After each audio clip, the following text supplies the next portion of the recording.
Okay, so we're back, ready for another deep dive.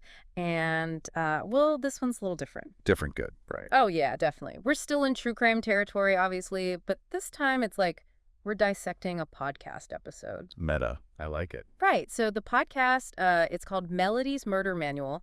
And well, imagine if someone pitched a true crime podcast to like John Deere. Okay, I think I'm getting the picture. It's I got that Southern Gothic vibe. Totally.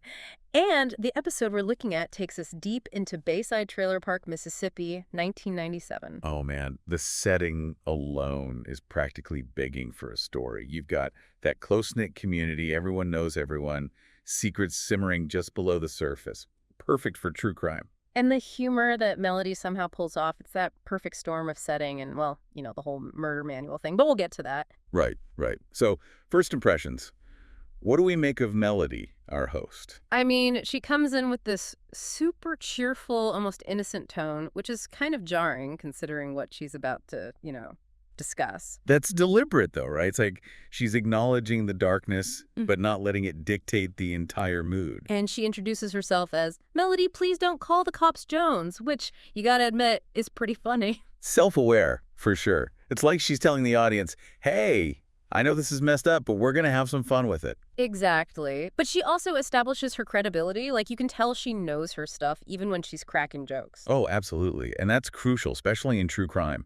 You need that balance, that trust, before you can start playing with the genre's conventions.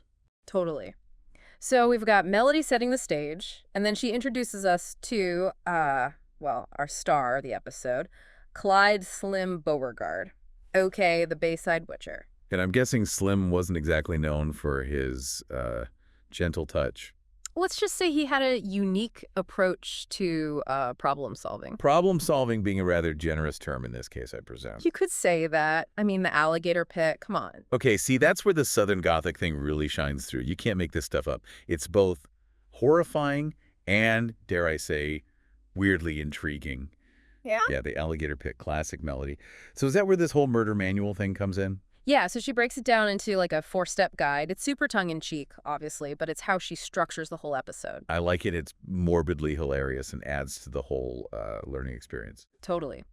So, step 1, be memorable.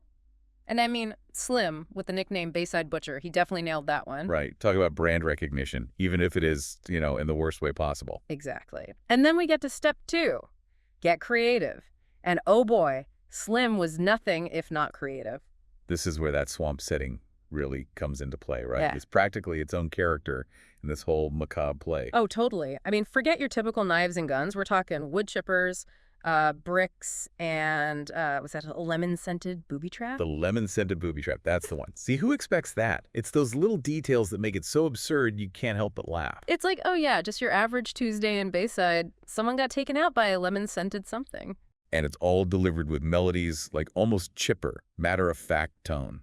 Juxtaposition is the word of the day, my friend. For real. But that's what makes it work. It's dark, it's twisted, but it's also, like, weirdly hilarious. Okay, so step 3, improvisation. Because even serial killers have to think on their feet, I guess. Right, gotta stay adaptable. So what kind of on-the-fly mayhem did Slim cook up? Well, that's where Bubba the Human Tank Johnson enters the picture. And Slim, despite his creativity, might have met his match. The human tank. Okay, Yeah. You're really not giving me much to go on here, are you? Just imagine the most, let's say, robust personality you can, and then multiply that by like 10, and Yeah. give him a penchant for chaos. This is where Slim's Know Your Limits, step 4, comes in, right? I'm sensing a showdown brewing. Oh, absolutely. It's like watching a slow-motion train wreck. You know it's going to be a mess, but you can't look away. The Bayside Butcher versus the Human Tank. Melody sets it up perfectly. So how does it all go down? Does Slim improvise his way out of this one? Oh, Slim tries. But, Bubba, he lives up to the name, that's for sure. Let's just say Slim's final improvisation involves a whole lot of swamp water and a good dose of karmic justice. Sounds messy. You have no idea. But that's Melody's genius, right?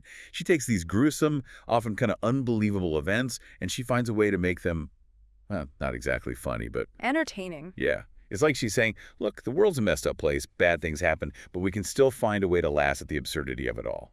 It's definitely a fine line to walk. I mean, we're talking about murder here. So how does Melody make sure she's not, like, making light of the victims or anything. Well, for one, she never mocks the victims. Yeah. The humor, it's always directed at Slim, at the ridiculousness of the situations he creates. That's true. And it helps that she's got that self-aware thing going on. It's like she's winking at the audience saying, yeah, I know this is crazy, but stick with me. Exactly. Yeah. And then there's the way she uses sound. The banjo music, after a particularly outlandish death, the sound of crickets when Slim's latest plan backfires. It adds this whole other layer of humor. It's like she's created this darkly comedic world, and the sound effects are just part of the scenery. But it's not just the sound, right? It's also the way she uses Southern stereotypes. Oh, for sure. You've got your swamp monsters, your larger-than-life personalities, your sweet tea and grits. She plays with all of them. And somehow it works. It's like she's found this sweet spot where true crime and Southern Gothic meet, and the result is something that's both hilarious and thought-provoking. Right. I mean, it makes you wonder, would this kind of humor work if the setting were different, if the crimes were more, I don't know, realistic? That's a good question. Maybe it's the over-the-top nature of the whole thing that makes it okay to laugh. Or maybe Melody's just got this unique talent for finding humor in the darkest of places. Whatever it is, it definitely makes you think. And isn't that the mark of a good storyteller? Mm. They leave you with more than just a story. They leave you with questions. Absolutely. So I guess the takeaway here is that there are a million ways to tell a story in a true crime story. And sometimes a little bit of humor, even dark humor, can be the most effective way to shine a light on the absurdity of it all.